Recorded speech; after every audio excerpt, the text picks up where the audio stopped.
നമസ്കാരം. സത്യം ചെരുപ്പിടുമ്പോഴേക്കും കള്ളം ലോകം ചുറ്റി തിരിച്ചു വരും എന്നാണ് പറയാറ്. ഇന്ന് ഇന്ത്യയിൽ പറയാൻ കഴിയുന്ന ഏറ്റവും വലിയ കള്ളം എന്ന് പറയുന്നത് നമ്മുടെ ഇലക്ട്രോണിക് വോട്ടിംഗ് മെഷീനിനെ അട്ടിമറിക്കാൻ സാധിക്കും എന്നുള്ളതാണ്. എന്നാൽ നമ്മുടെ EVMനെ അട്ടിമറിക്കാൻ സാധിക്കില്ല എന്ന് ഏറ്റവും കൂടുതൽ അറിയാവുന്നത് ഇവിടുത്തെ രാഷ്ട്രീയ നേതാക്കന്മാർക്ക് തന്നെയാണ്. എന്നാൽ ബഹുഭൂരിപക്ഷം വരുന്ന ജനങ്ങൾക്കും 99% ജനങ്ങൾക്കും ഈ ഇലക്ട്രോണിക് വോട്ടിംഗ് മെഷീൻ എങ്ങനെയാണ് പ്രവർത്തിക്കുന്നത് എന്നുള്ളതിനെക്കുറിച്ചിട്ട് യാതൊരു ധാരണയും ഇല്ല. 2024 ഏപ്രിൽ മാസം 26 നമ്മുടെ ബഹുമാനപ്പെട്ട സുപ്രീം കോടതി അതിൻ്റെ ഒരു ഉത്തരവിൽ നമ്മുടെ EVMനെ അട്ടിമറിക്കാൻ സാധിക്കില്ല എന്ന് പറഞ്ഞു. കൂടാതെ ആ കേസിലെ പരാതിക്കാരോട് വ്യക്തമായിട്ട് പറഞ്ഞു, ഇനി മേലാൽ നിങ്ങളുടെ കയ്യിൽ തെളിവില്ലാത്ത പക്ഷം യാതൊരു കാരണവശാലും ഇതുപോലുള്ള ഒരു ഹർജിയുമായി ഇനി സുപ്രീം കോടതിയെ സമീപിക്കാൻ പാടില്ല എന്നുകൂടി പറഞ്ഞു. ഞാൻ ഇപ്പോൾ ഇത് പറയാനുള്ള കാരണം എന്താണെന്ന് വെച്ച് കഴിഞ്ഞാൽ, ബംഗാളിൽ ഇലക്ഷൻ കഴിഞ്ഞിട്ട് തൊട്ട് പിറ്റേ ദിവസം 30 രാത്രി മഴയത്ത് മമതാ ബാനർജി ഒരു സ്ട്രോങ് റൂമിൻ്റെ സമീപത്തേക്ക് ചെല്ലുന്നു. അവിടെയാണ് ഈ ഇലക്ട്രോണിക് വോട്ടിംഗ് മെഷീൻസ് എണ്ണാൻ വേണ്ടിയിട്ട് വച്ചിരിക്കുന്നത്.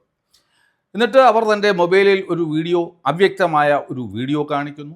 കൂടാതെ തൻ്റെ അണികളെ വിളിച്ചിട്ട് അവർ ആഹ്വാനം ചെയ്യുന്നു, നിങ്ങളെല്ലാവരും എത്രയും പെട്ടെന്ന് നിങ്ങളുടെ വീടിൻ്റെ അടുത്തടുത്തുള്ള ഈ സ്ട്രോങ് റൂമിന് പോയിട്ട് അവിടെ പോയിട്ട് പ്രൊട്ടക്ഷൻ നൽകണം എന്ന്. സാധാരണ ജനങ്ങൾ അപ്പോൾ എന്താണ് കരുതുക? നമ്മുടെ ഇലക്ട്രോണിക് വോട്ടിംഗ് മെഷീനിനെ കേന്ദ്ര ഏജൻസികൾ ഹൈജാക്ക് ചെയ്യുന്നു, അല്ലെങ്കിൽ അതിൽ കൃത്രിമം നടത്തുന്നു എന്നുള്ള ഒരു തെറ്റായ ധാരണ ജനങ്ങളിൽ ഉണ്ടാക്കിയെടുക്കാനും ഇനി 4 വരുന്ന തെരഞ്ഞെടുപ്പ് ഫലത്തിൽ അവർ തോക്കുകയാണെങ്കിൽ ആ തോൽക്കാനുള്ള കാരണം ഇതാണെന്ന് പറയാനും ആരോപിക്കാനും വേണ്ടിയിട്ടായിരുന്നു അവർ അത്തരത്തിലുള്ള ഒരു നാടകം നടത്തിയത്.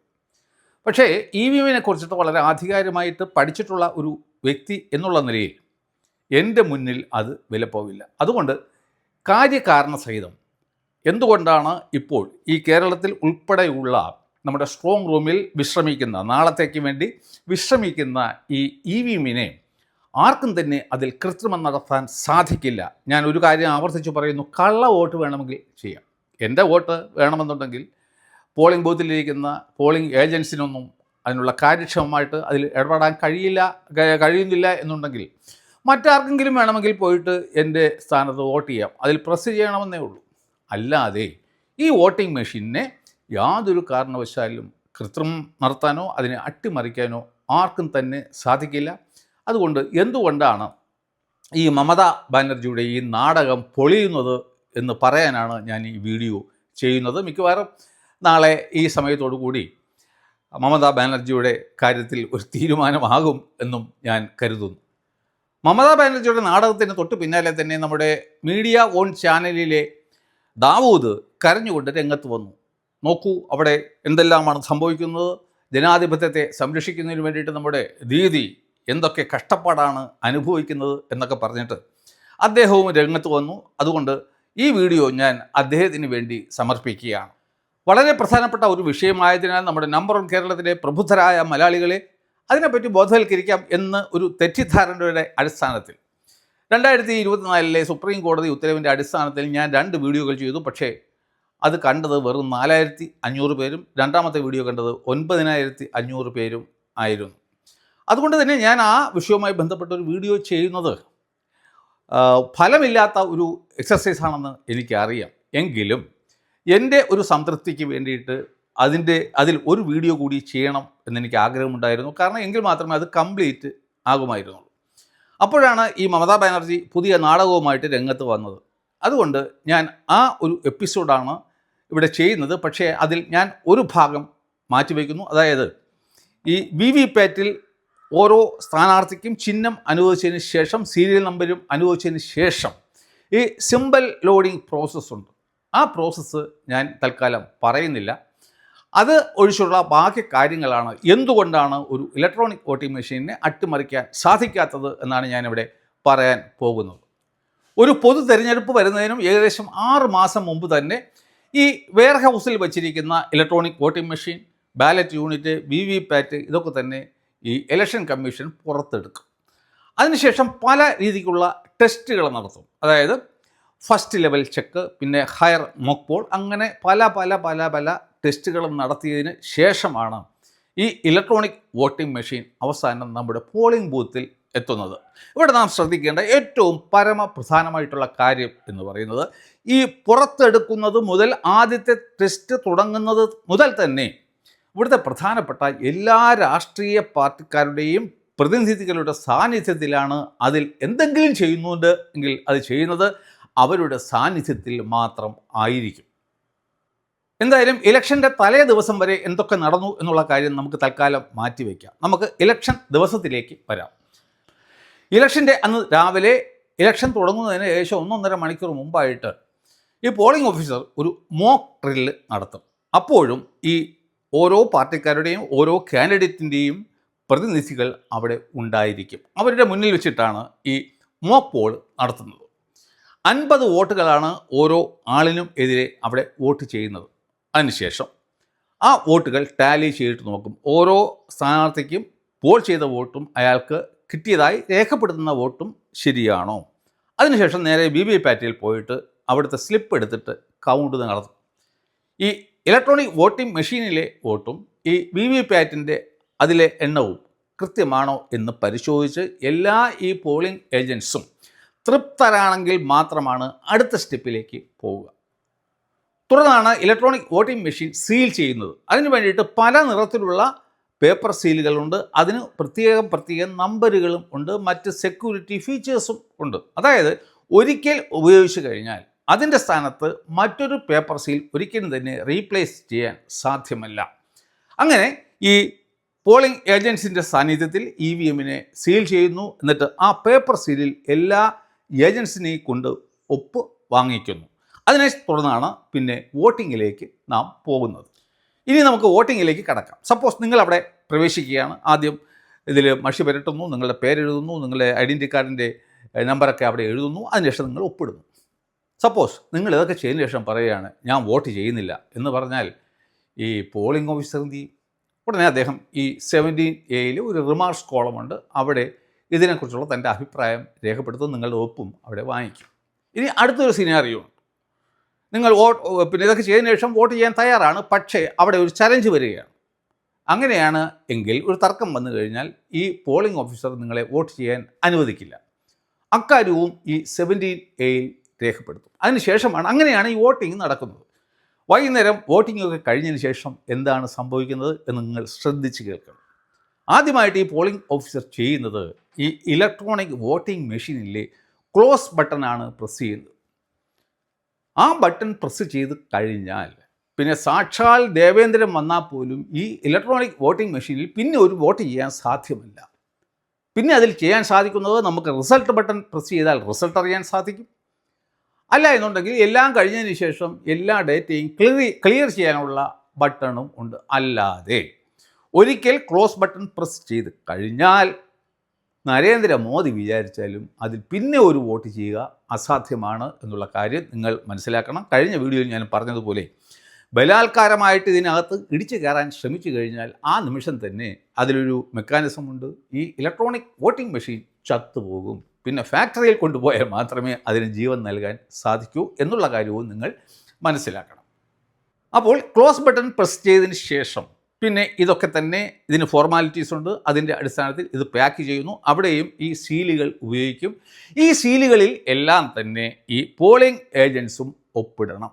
അതിനുശേഷമാണ് ഇദ്ദേഹം മറ്റൊരു ഫോം ഫില്ല് ചെയ്യുന്നത്. അതിനാണ് ഫോം 17C എന്ന് പറയുക. അതിൽ അദ്ദേഹം രേഖപ്പെടുത്തും ആകെ പോൾ ചെയ്ത വോട്ടുകൾ. ആകെ പോൾ ചെയ്ത വോട്ടെന്ന് പറയുന്നത് രജിസ്ട്രേഷന് ശേഷം വോട്ട് ചെയ്യാൻ വിസമ്മതിച്ച ആൾക്കാരെയും അതുപോലെ തന്നെ ചലഞ്ചിന് ശേഷം ഈ ഓഫീസർ തന്നെ വോട്ട് ചെയ്യാൻ അനുവദിക്കാതിരുന്ന ആൾക്കാരെയും ഈ ഫോം 17A നിന്നും ഡിലീറ്റ് ചെയ്തിട്ട് ആക്ച്വൽ എത്ര വോട്ട് ചെയ്തു എന്നുള്ള കാര്യം മാത്രമായിരിക്കും 17C എഴുതുക. ആ വോട്ടായിരിക്കും ഈ വോട്ടിംഗ് മെഷീനിൽ ഉള്ളത്. അതിനെ കൂടാതെ ഈ ഇലക്ട്രോണിക് വോട്ടിംഗ് മെഷീനെ കുറിച്ചുള്ള കംപ്ലീറ്റ് സീരിയൽ നമ്പറും മറ്റു കാര്യങ്ങളും ഒക്കെ തന്നെ ഈ 17C എഴുതും. കൂടാതെ അദ്ദേഹത്തിന് അന്ന് എത്ര പേപ്പർ സീലുകളും മറ്റുമാണ് ഇഷ്യൂ ചെയ്തിരുന്നത് അതിൻ്റെ ഡീറ്റെയിൽസ് കംപ്ലീറ്റ് എഴുതും. അതിനുശേഷം അതിൽ എത്ര എണ്ണം യൂസ് ചെയ്തു അതിൻ്റെ ഡീറ്റെയിൽസ് എഴുതും. അതിനുശേഷം എത്ര എണ്ണം ബാക്കിയുണ്ട് അതിൻ്റെ ഡീറ്റെയിൽസും ഒക്കെ എഴുതിയതിന് ശേഷം അതിൽ അദ്ദേഹം ഒപ്പിട്ടതിന് ശേഷം അതിൻ്റെ ഓരോ കോപ്പി ഈ പോളിംഗ് ഏജൻസിന് രാഷ്ട്രീയക്കാർക്ക് കൊടുക്കും. തുടർന്ന് അവർ അത് കൈപ്പറ്റി എന്ന് പറഞ്ഞിട്ട് ഒരു റെസിപ്റ്റ് അവരിൽ നിന്നും വാങ്ങുകയും ചെയ്യും. അപ്പോൾ ഈ ഫോം 17C ഈ വോട്ടിംഗ് മെഷീനെ പിന്നെ ഈ സ്ട്രോങ് റൂമിലേക്ക് അയക്കുന്നത്. അപ്പോൾ ഇവിടെ വീണ്ടും പ്രത്യേകം നാം ഓർക്കേണ്ട കാര്യം, ഈ യാത്ര തുടങ്ങുമ്പോൾ ഈ സ്ട്രോങ് റൂമിലേക്ക് ഈ EVM ഇലക്ഷൻ ഒഫീഷ്യൽസ് കൊണ്ടുപോകുന്ന വേളയിൽ അതിനെ പിന്തുടരാൻ ഈ രാഷ്ട്രീയ പാർട്ടിക്കാരുടെ ഏജൻസിന് അധികാരവും അവകാശവും ഉണ്ട്. പോണോ വേണ്ടയോ എന്ന് തീരുമാനിക്കുന്നത് അവരാണ്. പക്ഷേ അവർക്ക് വേണമെങ്കിൽ ഈ ഇലക്ട്രോണിക് വോട്ടിംഗ് മെഷീനിന് അകമ്പടി സേവിക്കാം. അങ്ങനെ അവർ ഫൈനലി നമ്മുടെ സ്ട്രോങ് റൂമിൽ എത്തുന്നു. അപ്പോൾ ഈ ഇലക്ട്രോണിക് വോട്ടിംഗ് മെഷീൻ എല്ലാം കൊണ്ട് ഈ സ്ട്രോങ് റൂമിൽ വച്ച് കഴിഞ്ഞാൽ പിന്നെയാണ് സീലിംഗ്. ഇത് ലോക്ക് ചെയ്യുന്നത് 2 വ്യത്യസ്ത ലോക്കുകൾ കൊണ്ട് ആയിരിക്കും. ഒന്ന്, ഈ ഇലക്ഷൻ കമ്മീഷൻ്റെ ഒരു ഓഫീസറുടെ കയ്യിലായിരിക്കും അതിനെ സംബന്ധിക്കുന്ന താക്കോലുകൾ.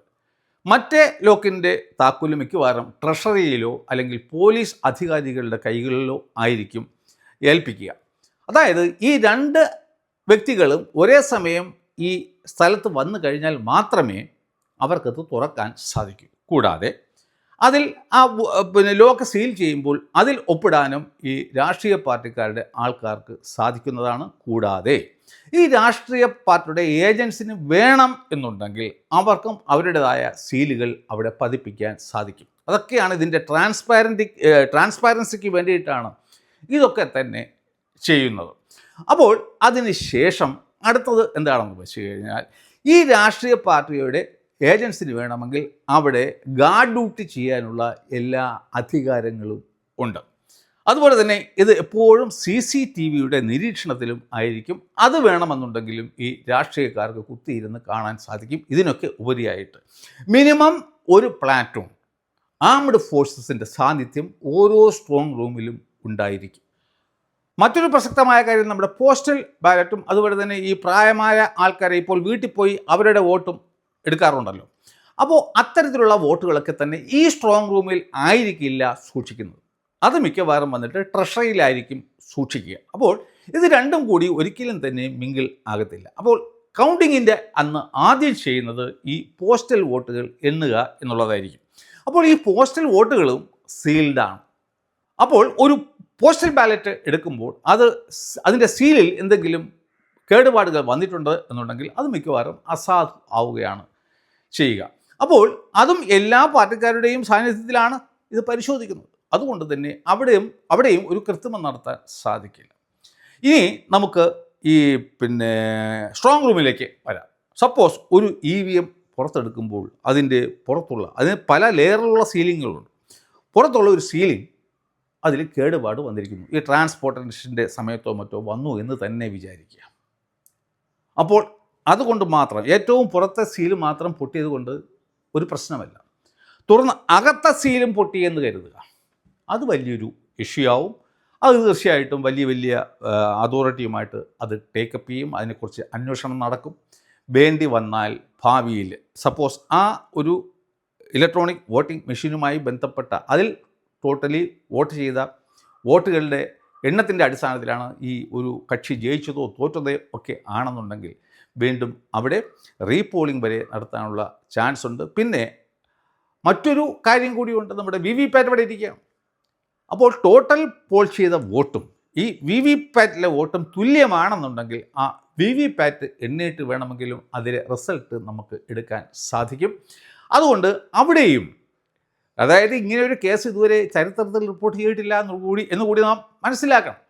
അപ്പോൾ അതിനും ഒരു ക്ലാരിറ്റി വന്നു കഴിഞ്ഞു. അപ്പോൾ ഇലക്ട്രോണിക് വോട്ടിംഗ് മെഷീൻ പുറത്തെടുക്കുന്നു. പിന്നെ അവർ പ്രസ് ചെയ്യുന്നത് റിസൾട്ട് ബട്ടണാണ്. കാരണം നേരത്തെ തന്നെ ക്ലോസ് ബട്ടൺ പ്രസ് ചെയ്തിരുന്നു. പിന്നെ റിസൾട്ട് ബട്ടൺ പ്രസ് ചെയ്യും.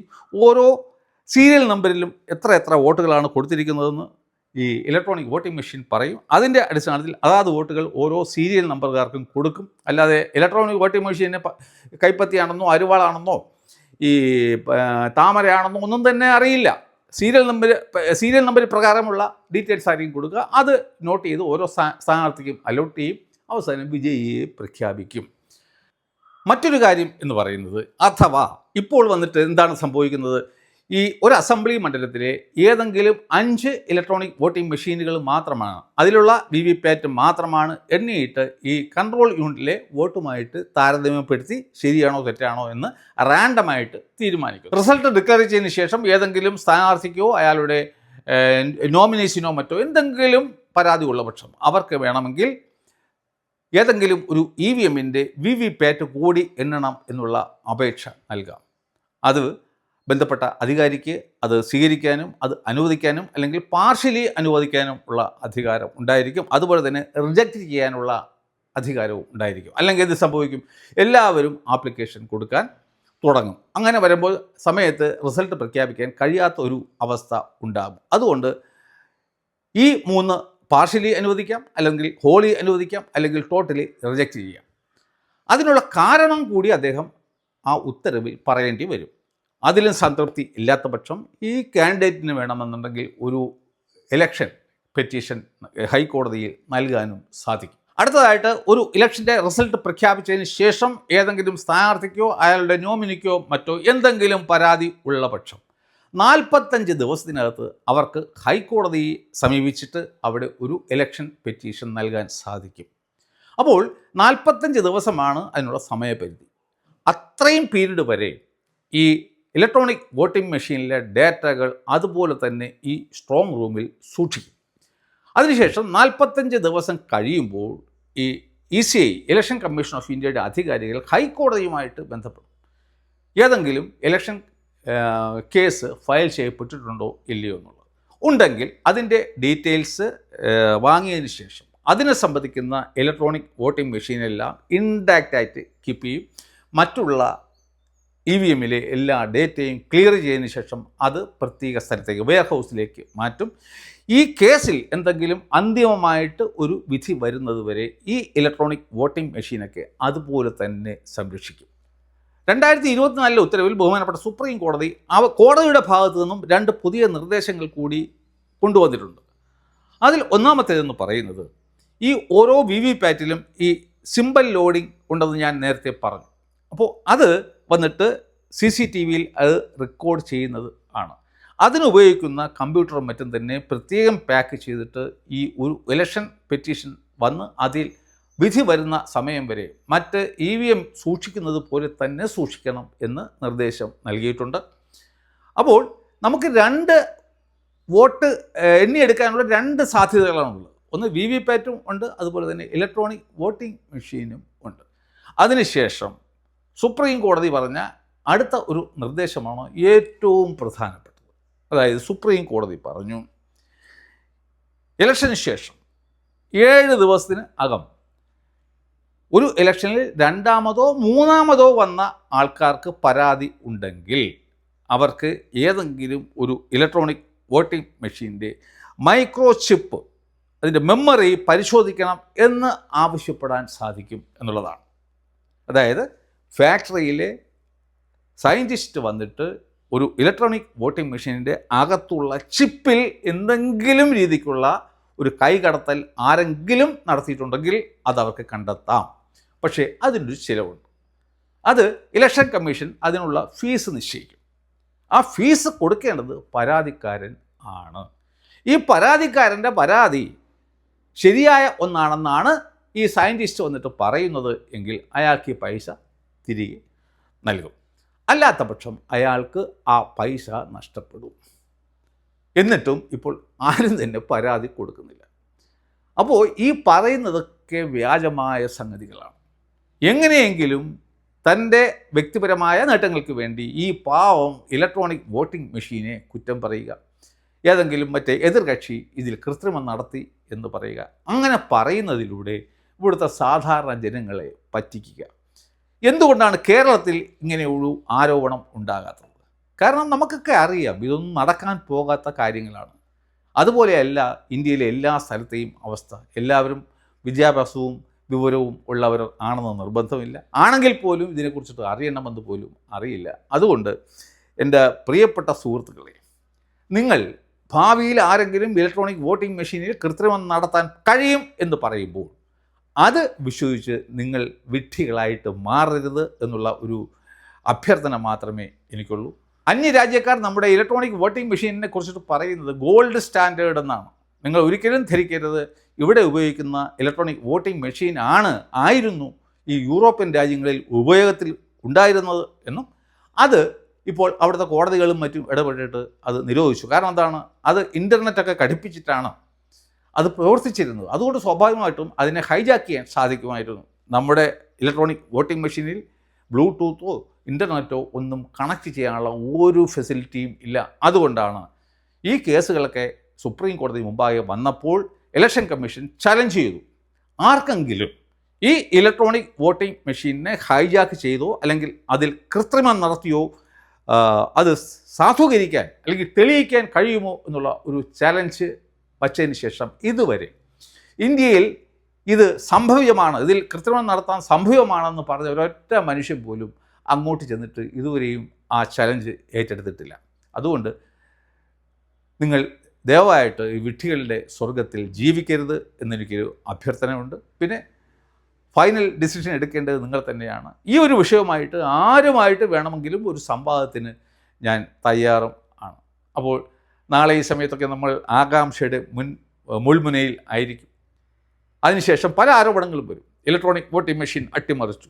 സദയം എൻ്റെ ഒരു ദയവായിട്ട് എൻ്റെ ഒരു അഭ്യർത്ഥന, അത് നിങ്ങൾ ഒരിക്കലും വിശ്വസിക്കരുത് എന്നുള്ളതാണ്. അപ്പോൾ ഈ വീഡിയോയിൽ നിന്നും നിങ്ങൾക്ക് എന്തെങ്കിലും വിവരം കിട്ടിക്കാണും എന്ന് ഞാൻ പ്രതീക്ഷിക്കുന്നു. നിങ്ങൾക്ക് ഇഷ്ടപ്പെട്ട് കാണും എന്ന് ഞാൻ പ്രതീക്ഷിക്കുന്നു. എന്തായാലും പിന്നീട് എപ്പോഴെങ്കിലും ഞാൻ ഈ VVPAT എങ്ങനെയാണ് ഈ സിമ്പിൾ ലോഡിംഗ് നടത്തുന്നത് എന്നുള്ള കാര്യം പ്രത്യേകം പറയാം.